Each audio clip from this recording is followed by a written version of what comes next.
Good evening, Nubian guys and goddesses, ladies and gentlemen. I am reading about the fight of the century.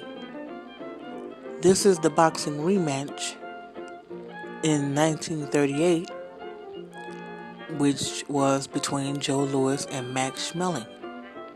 It was billed as the fight of the century. Louis Schmeling. The Louis Schmeling fight, 1938. The rematch between Joe Louis and Max Schmeling is one of the most famous boxing matches of all time and is remembered as one of the major sports events of the 20th century. Following his defeat of Louis in 1936, Schmeling became a national hero in Germany. Schmeling's victory over an African American man was promoted by Nazi officials as proof of their belief in Aryan superiority, that white people with blue eyes and blonde hair are perfect examples of the human race. When the rematch was scheduled, Louis retreated to his boxing camp in upstate New York and trained non-stop for the fight. A few weeks before the fight, Louis visited the White House, where President Franklin D. Roosevelt told him, "Joe, we need muscles like yours to beat Germany." Louis later wrote in his autobiography, "I knew I had to get Schmeling good. I had my own personal reasons and the whole damn country was depending on me." Comedian Dick Gregory jokingly said that it was probably the only time in history that a black man could end up being a white hope. When Schmeling arrived in New York in June 1938 for the rematch, he was accompanied by a Nazi Party publicist who issued statements that a black man could not defeat Schmeling and that when Schmeling won, his prize money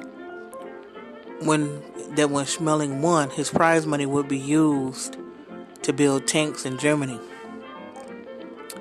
Schmeling's hotel was picketed by anti-Nazi protesters in the days before the fight. On the night of June 22, 1938, Louis and Schmeling met for the second time in the boxing ring. The fight was held in Yankee Stadium before a crowd of 70,043 people. It was broadcast by radio to more than 70 million listeners throughout the world, with radio announcers reporting on the fight in English, German, Spanish, and Portuguese. Before the fight, Schmeling weighed in at 193 pounds. Louis weighed in at 198 3/4 pounds. The fight lasted 2 minutes and 4 seconds.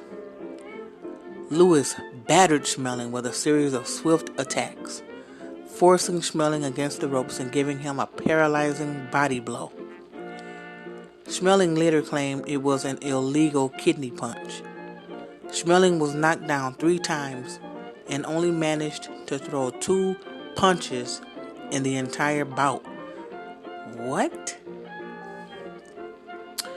On the third knockdown, Schmeling's trainer threw in the towel and referee Arthur Donovan stopped the fight. Whoa. Louis's victory was seen as a major victory for America. The German press recounted Schmeling's story that Louis had won the bout thanks to an illegal kidney punch. But in America and throughout the world, Louis's victory was seen as a major rejection of German claims of racial superiority. Ironically, while most people associate the German Schmeling with the Nazi Party, he never joined it and once refused to accept an award from Adolf Hitler. His resistance of the Nazi Party made him a hero in post-war Germany, and he became a lifelong friend of Joe Louis. Their rivalry and long-lasting friendship is the main focus of the 1978 TV movie Ring of Passion. And the story is adapted from You can find it on Wikipedia, and it was written. This particular one was written in 2008. There is a saying that Joe Louis said. Joe Louis Barrow, son of boxer Joe Louis, said, "In those days, the most powerful individual in the world was the heavyweight boxing champion of the world. When the heavyweight championship was fought, millions upon millions upon millions of people listened simultaneously by their radios all across the world." Please stay tuned to Black Living Room Talk for more conversation, stories, and information. I am TB Waheed, the only Empress in the living room tonight. Peace, love, and light. Hotel.